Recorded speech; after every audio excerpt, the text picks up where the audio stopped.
Hello, everybody. Here it is. These are the final thoughts of mine. I think for now. Sorry, there's a little bit of dust on this camera here. Let me just get it off. These are the final thoughts of mine on Attack on Titan. I have 10 pages of notes. I'm not joking. I have 10 pages of notes. They're here to my left. Ignore any dirt or mess you can see behind me. It's been a few days. I've been in and out, unpacking, repacking. I'm going on a trip and I'm going to Florida. It's all over the shop. And I think I mentioned on one of the run-throughs, my girlfriend's parents were here. I had to go see them as well. I need to go see them again as well. But yes, I don't know why I'm rambling. I am gonna go through as much as I can. I'm gonna go through as much. I'm gonna go through all of it. That's without a doubt. I've given myself an hour. Whatever I can't get through in this hour, which I think will be fine, I will just save and do in another video. I won't just like abruptly cut it. I'll go, you know what? I think we're gonna have to pause here and I'll get to other stuff later. I think that's it. I think that I will probably put some short form thoughts on TikTok. I have a whole thing about, well, I don't need to bring it up because I'm going to talk about it in this. But yeah, I think that's it. I think we just get started, right? We want to talk about Attack on Titan. I have a fan on, so you might hear that the train sometimes runs past, so you may hear that because the window's open because it's hot. But I'm here. Let's do this. So I'm going to start. Oh my God, this is page 1. I don't know. Oh my God, I don't know how I did all this. I'm going to just generally start with my overall feelings. In fact, let me tell you, I want to go through, my aim is to go through my general overall feelings. Then I want to go into the journey of the show. I want to look at characters, and I have a whole separate thing for Eron because I think it requires it. I want to talk about some of the themes. I want to talk about just the craft in general. I was gonna talk about my favorite moments, but when I get to that, I'll explain why. Actually, I'm not gonna go too much into detail about that. I want to talk about the ending, not only just the final episode, but final movie, but also the entire season 4. And then I want to do a sort of conversation around final ratings and rankings and things like that. Not that I will be able to give conclusive thoughts right now, but I have a lot to say. So that's kind of the journey of this. Because I want to get it to you up quickly, what I probably will do is try and get it uploaded, because I want to put it on YouTube for you guys, which will be, if you can see this right now, it probably should be. And then I'll try and chapter it for you at some point. But I think because I want to get it to you today, and I have to leave and go, I've got to go to a screening where Alejandro Inarritu is doing a Q&A. So yeah, obviously I'm very excited about that. Also, I can't say, I've just got a big interview opportunity, which I'm really excited about. Anyway, we are almost 3 minutes in and I've said nothing about the show. Let us start with my overall feelings about Attack on Titan. I wanna start with that like immediate emotional response. By now, everybody who's in the Patreon, and for people who aren't aware, every single episode of season 4, from like episode 4, I think I started that late on. They're all there available to watch for free now. I'm moving on to new shows. I'll do some new ones for the paid guys there, but the entirety of Attack on Titan is there for free. But those of you who've seen it already know the immediate emotional reaction. I mean, it happened in the show. A sense of feeling like I was overwhelmed, a sense of exhaustion, a sense of like the sadness that I hadn't really fully processed and felt really kind of hit me. And I think that what feels clear to me about my overall feelings is that I think that you will watch me through this show, and it cannot be denied. There is video evidence, both on TikTok and on Patreon, that this show draws a reaction. It drew a reaction from me. Now I'm a particular type of watcher. I think a lot of people can watch stuff and just go, oh, okay. I can't. I really get invested as if these people are real. And so, but even still, I think that if you give Attack on Titan the focus that you need to give it, it's impossible not to have a sense of like shock and awe.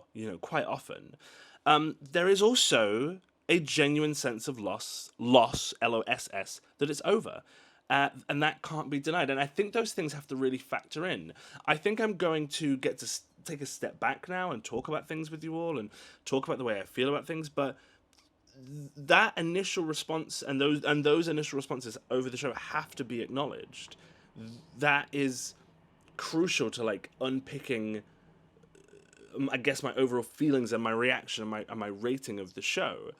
Of course, we're going to talk about like the ending and what things worked and what things didn't work, but I guess the job of any piece of art is like to make you feel something. Can't be denied. It makes you feel something. I think that a lot of my experience is tied to how I watched this show. I think that like I'm a big believer that media requires you to do work too. Art requires you to do work too. You cannot be passive in your relationship to anything. And we talked about this right along that season 4 run of episodes. But ultimately, you know, there's a type of attention that the show really requires of you. I can't watch that show the way this year I think I've watched the final season of The Bear, which I binged. That requires a different kind of attention. I watched DTF St. Louis on HBO Max, I believe, which was week to week, and also has like a tone, and also like requires you just to sort of, I don't know, like accept the weirdness of it. And then I've also been watching Attack on Titan, which God, it's difficult to explain. Like, it is, my attention feels slower with Attack on Titan. It feels like I need to really let it happen and then go back, but also be really attentive, trying not to be too like reflexive in my responses to things, trying, allow myself to think, but not necessarily try and figure something out immediately, but then be very reflective, later on. The show really taught me how to watch it. You have to really work out how to watch it. And I think that, like, by season 4, I would see things and I would kind of know how to unpick the way it was going to be explained to me. I would accept it, like, you know what? I'm missing information here. We're probably going to go back a few steps. Or, you know what? That thing might just be a sort of visual reaction. There is a real sense of having to learn anime and having to learn Attack on Titan. And that, I think, was really fascinating as a process. Yes, and so then because of that, this feels really key. I think some of you will have noticed I really had to force myself to change my mindset for the finale. Let me see my notes here. In fact, let me just make these a bit bigger as well. Ooh. Yeah, I went into that final episode because I did the whole way through in season 4 thinking, answers. I want answers, And then I think it was the rumbling. I feel like I remember watching the rumbling and I remember feeling the way I felt. And I thought, you know what? I have to make a conscious choice here. I have to make a conscious choice to change how I'm watching this. I have to stop judging every decision in the moment. I have to stop sort of looking and wait.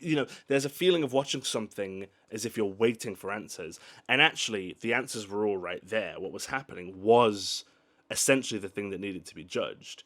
And I think that really changed the fact that, like, I needed to focus on what the story, the journey, and analyze afterwards. And so I'm here doing that analysis now, but it just means that, like, I do not anytime soon, but I do want to rewatch it.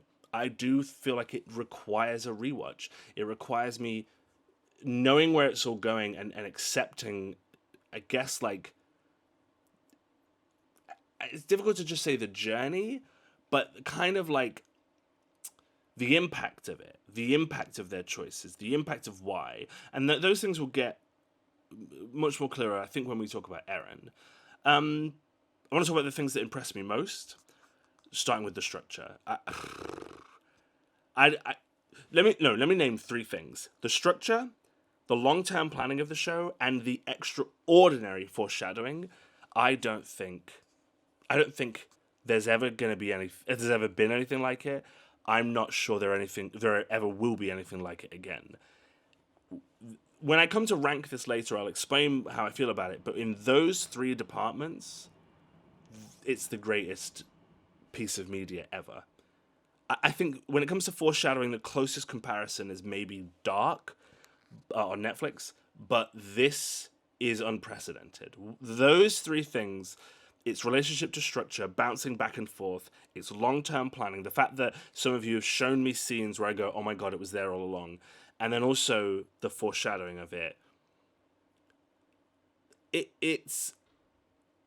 I'm trying to find the right superlative. I don't just want to say it's awesome. It inspires. I'm like, there's not a word good enough. Like, let me Google a word that's good enough. A word better than awe-inspiring.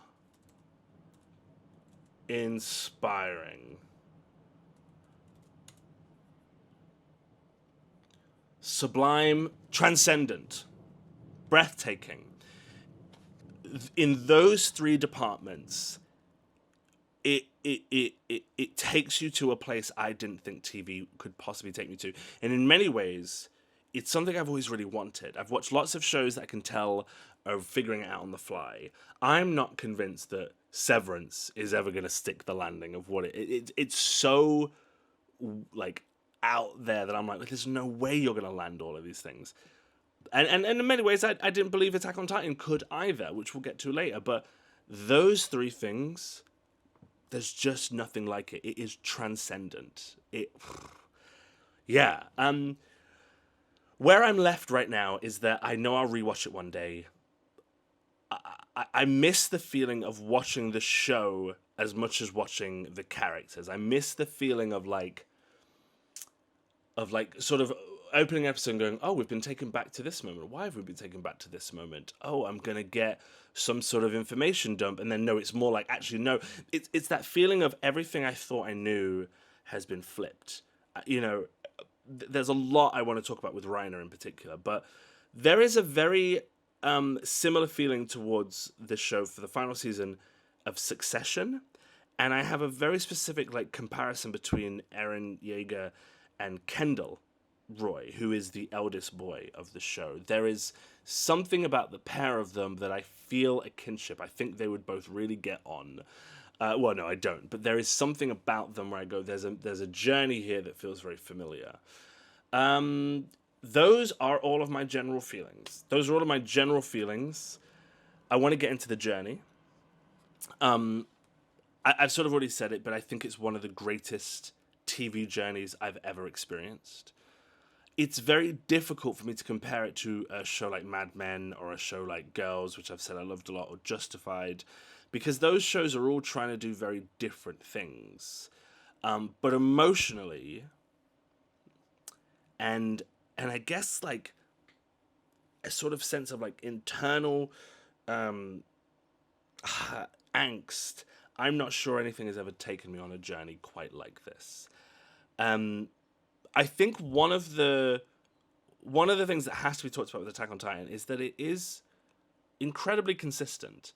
I think that I'm aware that there are detractors of the ending, which I think is fine, which I don't have an issue with understanding that people don't like it. I have things I want to talk about for sure, but I don't think it's, even if I accepted all of those things and agreed, I look at it like Game of Thrones, and I think Game of Thrones was not only bad for the final episode, it was bad all season.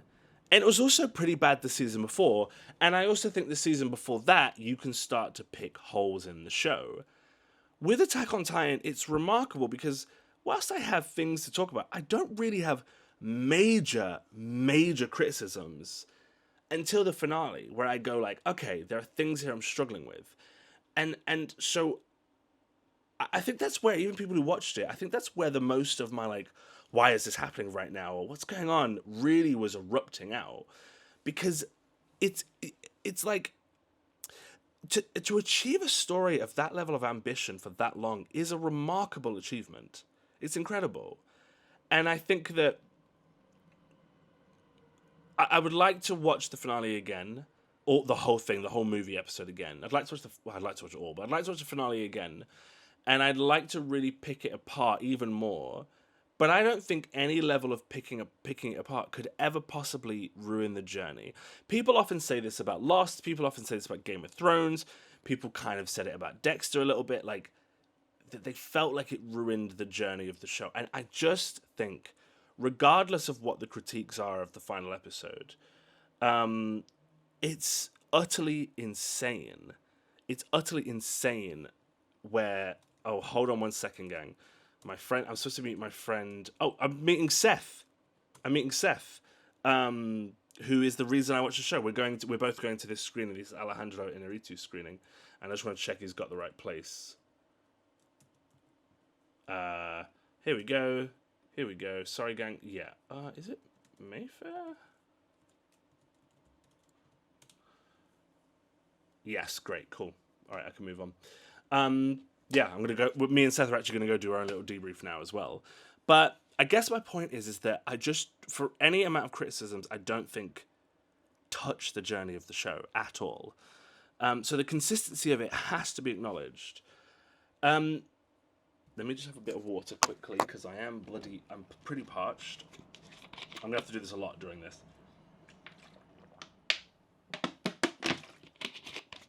I think we should talk about adapting to the medium of TV from... Oh, sorry.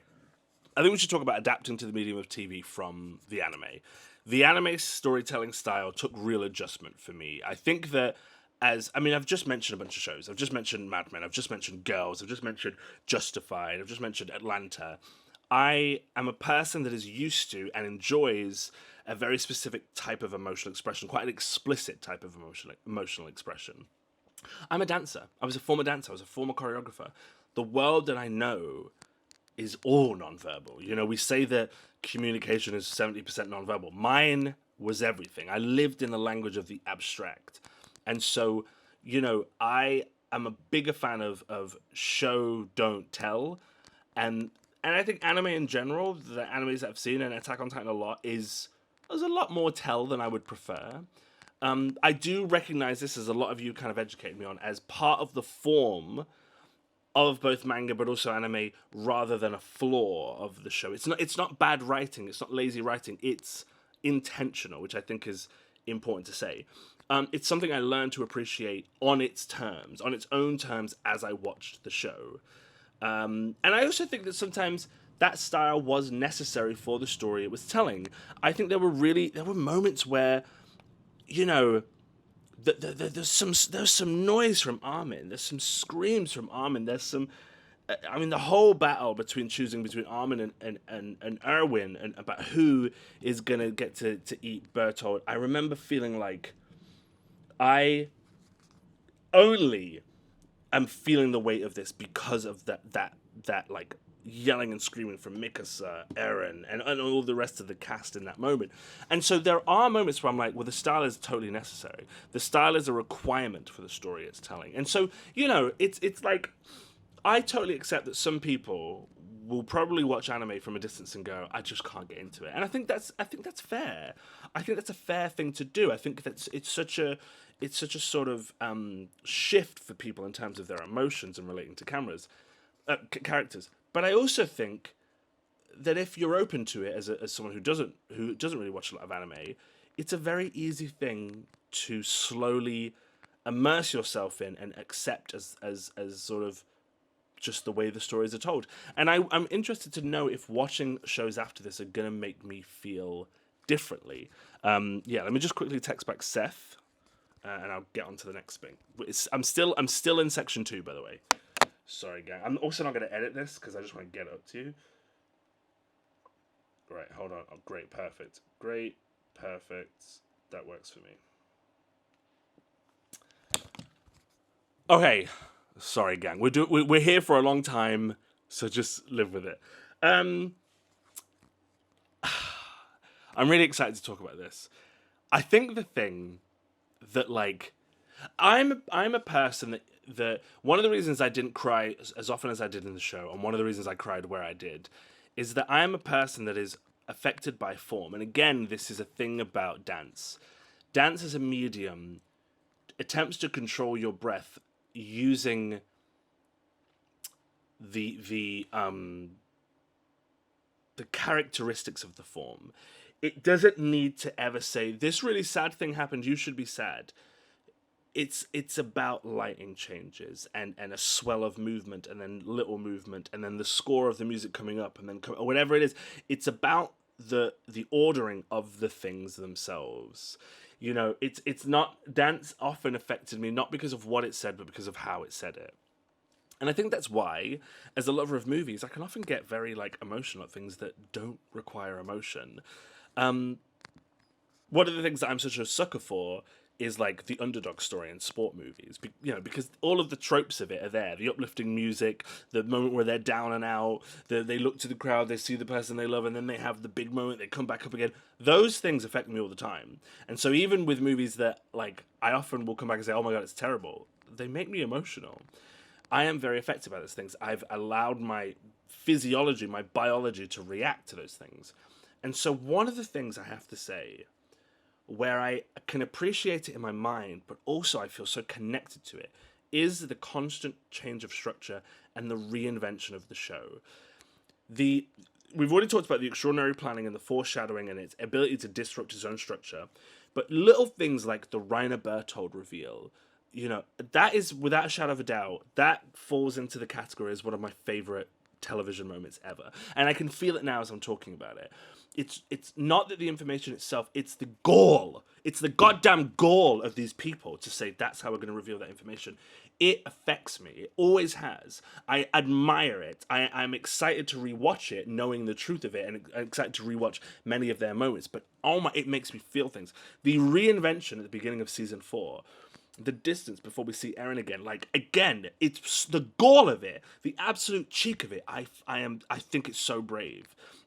I am a person that will always admire those things over, the assault and brutal attacking, murder, death, all of the things of a show like Game of Thrones. I'm going to see the reason there's a Q&A for Alejandro Inarritu is because I'm seeing Amaros Perros. I don't know how to say it. Amaros Perros. That movie is hard to watch. It's brutal. It will make me wince a little bit, but it will not make me feel the way it felt to start season 4 and be like, who the hell are these people? Why am I over here for this many episodes? I love it.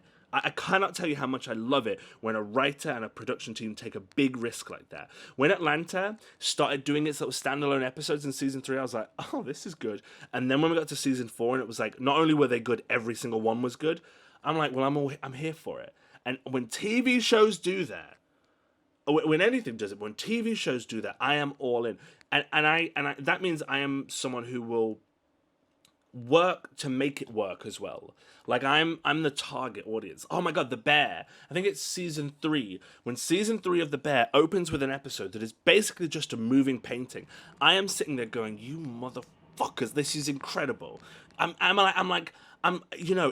riles the choice to be that brave and to ask those questions of the audience through a sense not of like, here are the answers, but we'll change. The questions come from the change of the structure. The questions come from the change of the form. When that happens, my body is on fire. Like, I cannot tell you the way it makes me feel. That, without a shadow of a doubt. What even section is this? This is The Journey. That, for a shadow of a doubt, is such a huge part of why I loved the journey of this show. Love it. Looking back, I think a rewatch is going to change how I feel about a lot of things, especially Eron. I really want to see what was being genuinely built throughout the entire series. Obviously, I've got lots of things to talk about with him. I have this comparison with him and Kendall Roy. I find that, and I'm interested to rewatch it again, but when I watched the final season of Succession and I watched the final season of Attack on Titan, there is a real sense that both shows play with the trope of like the chosen one or the protagonist, the hero. They both have an arc from sort of when they're first re-emerged. I'm not going to spoil Succession, but basically Connor's wedding, for people who know, there's a big event that happens at Connor's wedding.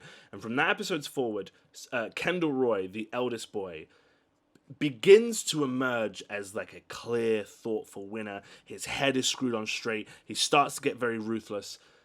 And then what happens is basically the same thing. You get to the end, and it doesn't quite work out. And there's another character, one of his brothers, who looks at him and just says, "We're just bullshit." That's the line they use. I think they say, "We're just bullshit, man." That for me models Eron going, "I'm just an idiot." There is something about the show making a decision to subvert the audience by saying we are going to play with all of the tropes of the chosen one, the holding back information, the fact that the audience is really being guided towards like he must know something, all of this. And then it tries to subvert the expectations. I think Succession achieves it far better, but the reason why is because the whole way through the show they are bullshit. I need to go back through this and really see if I get an understanding that where we end up with Eron in that final conversation with Armin was where we were always going to go. And I will talk about that more at length when I do get to him, but there is a real sense at the moment that characterization was pretty difficult for me to swallow, for me to chew over.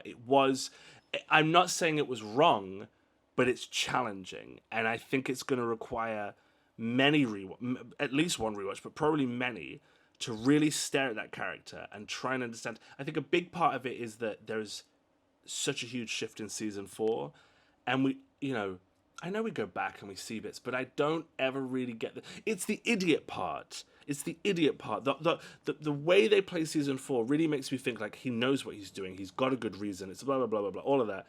And then actually, it's like, no, he is bullshit. Just like Kendall Roy, just like the family of Roys. Yeah, those are my thoughts on the journey. We are 25 minutes in. Damn. I'm gonna take a break. Not a break. I'm gonna have a little swig of water, and then we're gonna get into the characters. Yeah. Give me a second. Damn. Whew.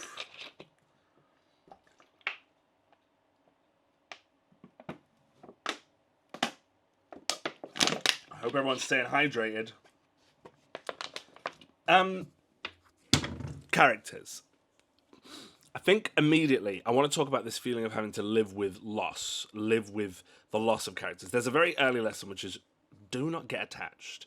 I'm trying to remember, I don't remember all of the names, but that first squadron that gets wiped out, I think it's Annie is chasing them. And then, later on in like season 4, is it Liberia, as I pronounce it, with Gabby and Falco's like other friends. I think they always get wiped out. The show had a very interesting structure with death where they had people that felt, I wouldn't say plot armored, but as a fan of TV, I felt like, well, I know who is and isn't going to die. I don't think a single death surprised me from the main cast.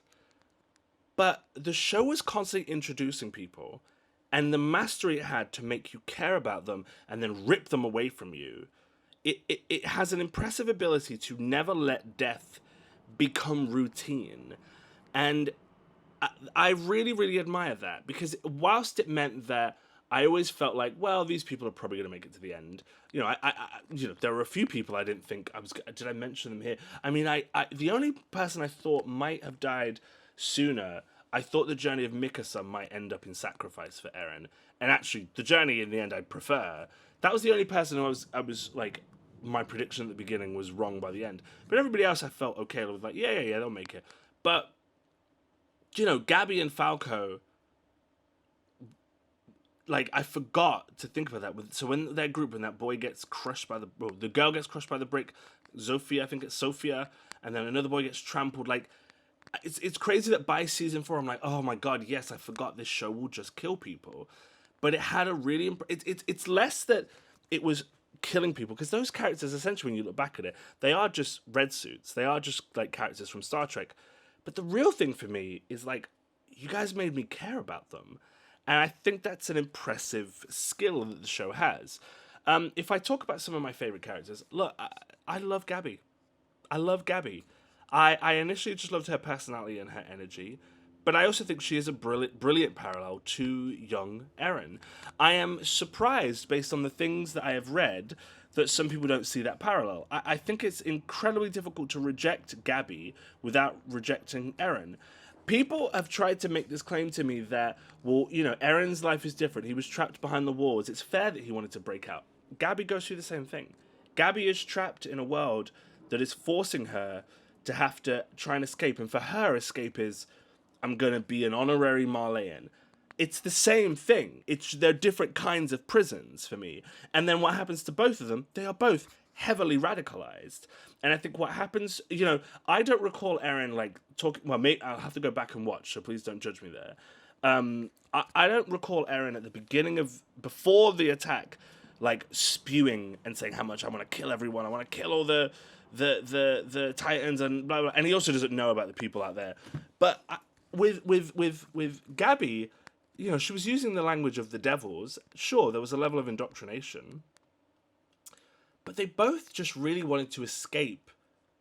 Even if it wasn't so overt with Gabby, where it is with Eron, they both just wanted to escape either the figurative walls that were around Gabby or the very literal walls around Eron.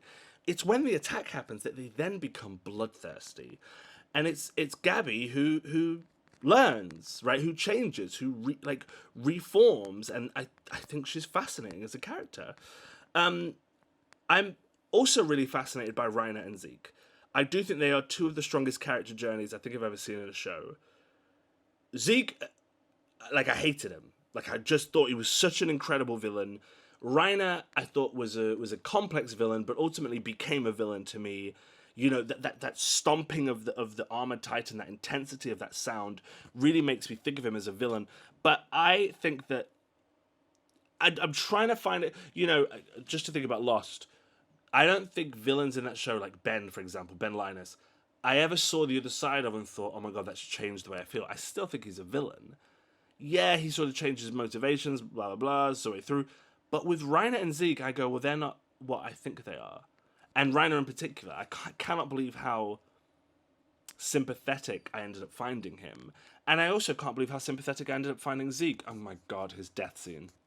It's incredible. It's an incredible end of him to just look out like that. Like, he's calling for it. He's calling for it. Oh, it's fantastic.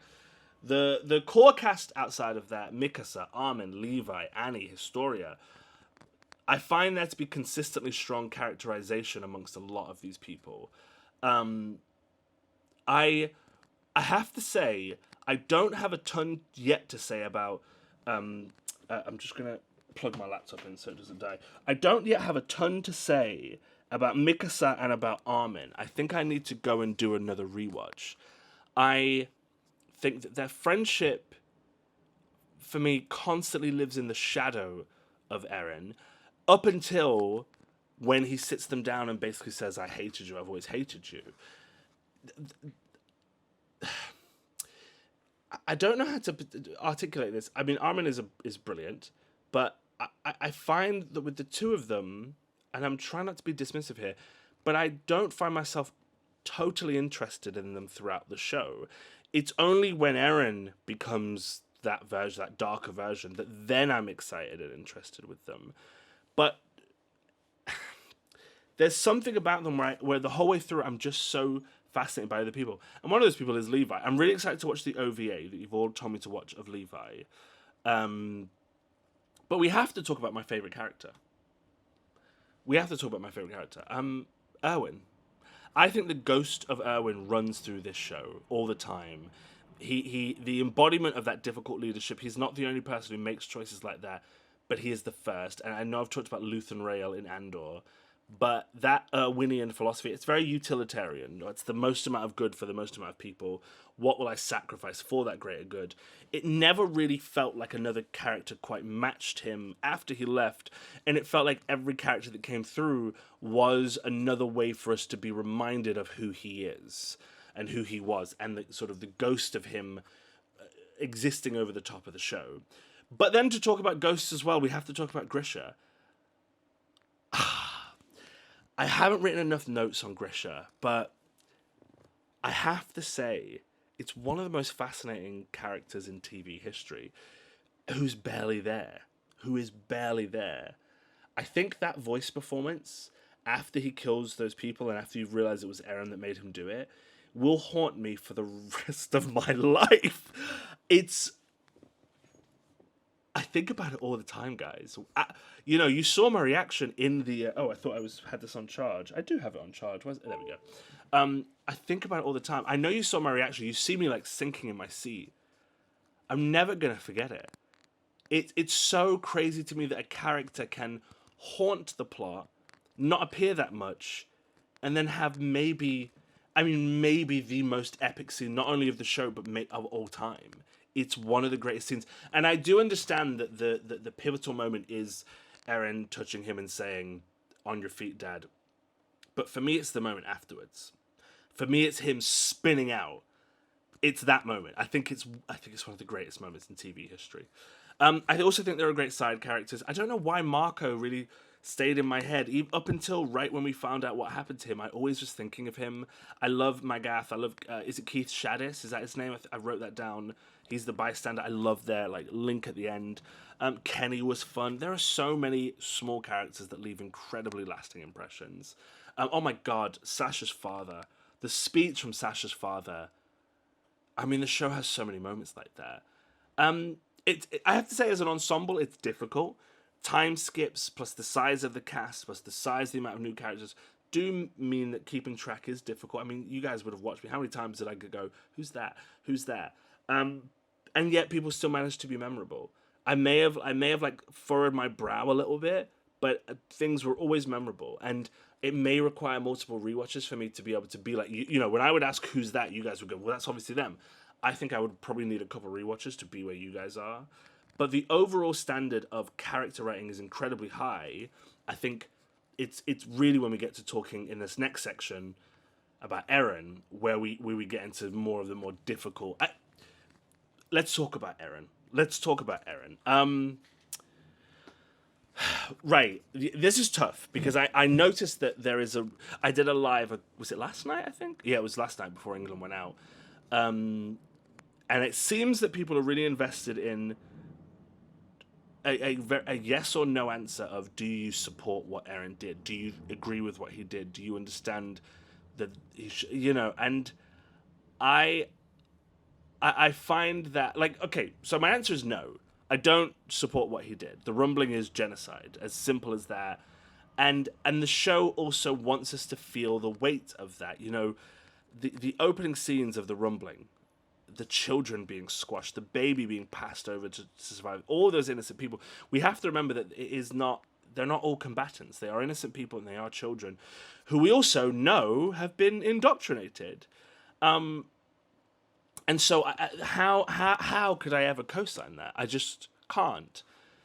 And I think the problem is as well, because I noticed that there are basically people who call themselves Jaegerists, or maybe they have been called Jaegerists.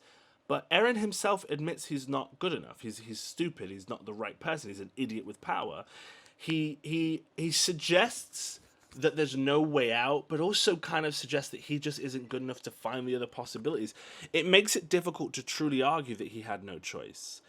And I think I said this when I was watching it. I needed the language. I remember watching. We talked about this in the final episode, but I remember watching Avengers: Infinity War, and Doctor Strange is there spinning out, and he comes back to himself. He's like, I looked at 17 million possibilities. And then I think to myself, but there's infinite possibilities. There's infinite possibilities. So you had time. Like, you could have been doing it on the ship. You could have been doing it anywhere. 17 million compared to infinite is nothing. And so I struggle with these things when media tries to do this, when media tries to find some sort of omniscient character who goes, there was no other way. I'm struggling now. It feels like a cheat code. It feels like a cheat code because I think there always is another way. And I don't know if I'm going to allow the show to make me believe that. And that's a difficult thing to work with as a viewer. I will say, we've already sort of talked about the Kendall Roy stuff and the subversion of the idea of the Chosen One. I do admire the ambition of what they're attempting to do with Eron, but my reservations around it are that I'm not convinced it felt completely earned.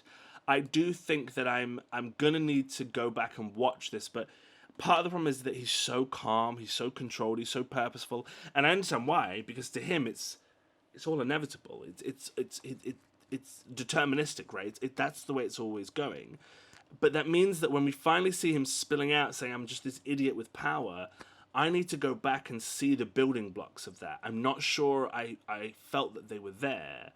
I wish we'd seen more of what he tried before concluding that there was no alternative. Am I to take that him and Annie, him and Mikasa, he's chopping wood, they're out in the woods together, they ran away. Am I to presume that that's like another version of events that he tried?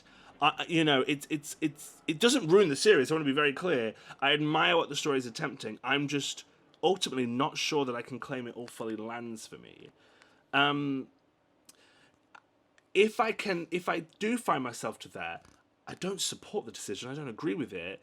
But there is a bit of me that will go, okay, if I have to understand him as a desperate, depressed, sad, lonely idiot who just wanted to protect his friends, allegedly, but also selfishly wanted to do it for himself, if I can accept all of that, then I can say that I understand him stomping out 80%. Not understanding like I would do it too, but I can understand why it happened the way it did.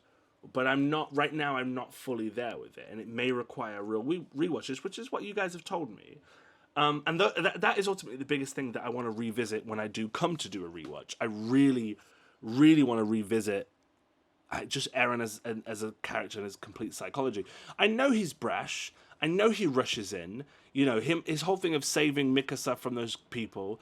You know, I know in many ways he is an idiot, but this is to a degree that I have to be a little more convinced over.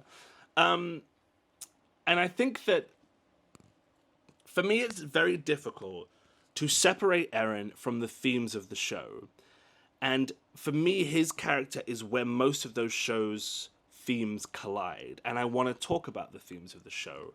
Yeah, I want to talk about it right now. I'm about halfway through my notes. We're about 40 minutes through. I have another 20. So we'll see how many sections I get through. But as I say, if I have to pause, I have to pause. Let me commit to doing section 5, and then we'll see how long this recording is. So yeah, I do find Eron to be a bit of a bridge to the themes of the show, and I am fascinated by them. I want to start with the central theme of freedom, because it is not the one I connected with the most. I do understand it. I intellectually understand Eron's pursuit of freedom out of the walls. I get it. I've never emotionally felt the drive in the same way I did certain other things that came up for me. Not just through Eron, but through the show itself. It may be connected to the storytelling style and the medium. I think that a real human face really, passionately and viciously needing freedom, and getting to see the muscle twitches and the angst and the way it charges every, I know that there's language there. I think someone calls him a slave to freedom, which is a goddamn fascinating line. I find myself rather more interested in what the show does with the consequences of seeking freedom rather than the desire for it. That, for me, is the philosophy that I am interested in. Is freedom worth all of this? Is freedom... Do these decisions... Yeah, I mean, everything from the euthanasia stuff. Yeah, the euthanizing the elderly and people. Is freedom a just cause for what happens? So those are the questions I have around it, but right now, I just don't feel an immediate pull towards that theme. I just understand it intellectually. The one that affected me most, and I'm sure you can imagine, are the endless cycles of revenge and violence. To start with, it's Gabby and Eron, which I've talked about. They are to me the clearest expression of it. As I've said, I think they are both trapped by different systems, seen, unseen, indoctrinated, not indoctrinated.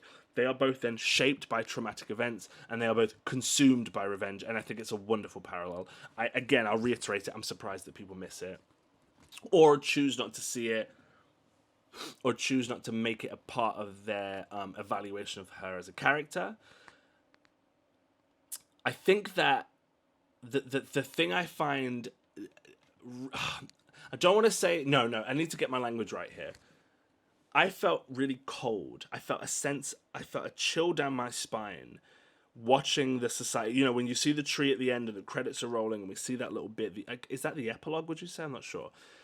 I guess the epilogue is what happens before that. I don't know. But when we see that, I know what's going to happen. I know it a mile off. Even if I don't remember my reaction, but trust me, I knew it a mile off. I felt cold.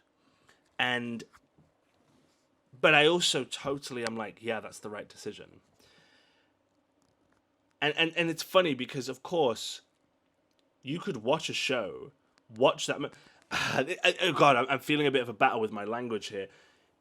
It's interesting watching that and then watching the joke scene at the end where Eron's like, it was good just to watch it with you guys. And it's also interesting watching that and remembering Zeke and Armin's discussion, and Zeke talking to his mentor and saying, I would be born again just to be able to throw a ball with you. The ending, that moment of watching it during the credits, watching the inevitability of it all just being destroyed and possibly just recycling all over again, is a sort of reminder that it's really about just... I don't know who the quote is. Life is is watching the time pass by. I don't know whose quote that is, but that ultimately is what the show is. It's. I'm trying not to be dismissive, but none of it mattered. None of it mattered when you really think about where it all ended up. When you see those images, not an inch of it mattered, but of course it did, because they were there and they were part of it and we witnessed it. So those questions for me on those cycles of violence, and that also ties, I guess, into the choice and inevitability stuff. You know, I think there are ultimately a very interesting question underneath it that may even be the show's biggest question. Could things have gone differently? I don't know. I just truly don't know. And a part of me feels like, do I actually give a shit? Like, this is the story. And I think the fact that we see some young boy with a dog heading back to the tree, you know, I have to accept that that's being placed there for a reason. Like, I'm not going to just go, oh, he went in there and left. No, I think it means what it means. And I think that I have to ask the question, well, does it matter? If the path in front of me is set in stone, if I'm a slave to some sort of future that I'm not in control of, is it any different to a life that I was? I'm just not sure. Yeah, God, there are fascinating questions for me. I also think that memory ties into structure a lot. I don't think that memory for me is a theme of the show, but I think it's absolutely tied into storytelling. I think the structure itself reflects the idea of memory within the exploration of the show. I'm not sure if that makes any sense in English. And I think that's why the foreshadowing feels so satisfying. Because when you watch it like that, and when you begin to learn it like that, and you begin to become accustomed to those things, you as a viewer are so used to these feelings, feeling like memories rather than, you know, sometimes you feel like the rug has been pulled under you from when a reveal comes. I don't feel that. I feel a real connection with, like, well, this is memory now. And because memory is so tied to the show, twists or reveals don't feel like twists or reveals. They feel like, oh, these are important memories we didn't have. I think there's also a really great thread amongst the show around what humanity even is, what survival is. I mean, the whole stuff with Erwin, the whole stuff with sacrifice, the cost of survival, what people justify in order to protect those they love, I think are great questions that feel sub to the other big themes. And I mean, I've already talked about it, but I also just wrote about the ending. I just think those final images reinforcing the cycle continuing are fascinating. I think history repeating is fascinating. It left me cold and unsettled long after it finished. And I actually think more than anything, it's because of that imagery that I will probably not forget these characters. I probably won't forget any of this for a very long time because of those final images. I think if I just get credits, I get to consider my own future, and I'm glad they took that away from me. God, yeah. Right. Look, we're halfway through my notes, so I think we'll pause here. I think that I will post this now, and then I think probably I will revisit the conversations around the craft of the show, of which I have so much good to say. We'll talk about some of my favorite moments, kind of, but not really. Then we'll address the ending, and then we'll get into a kind of like a final conclusive thoughts, which will probably take me another half an hour, maybe a bit less. But enjoy this first 50 minutes, and either I will be able to... I probably will try and record this tonight, depending on how tired I am, but I definitely will give you this tomorrow. Without a shadow of a doubt, you'll have this tomorrow, the second half. Yeah, that's all I really want to say right now. But yeah, I will see you all very soon.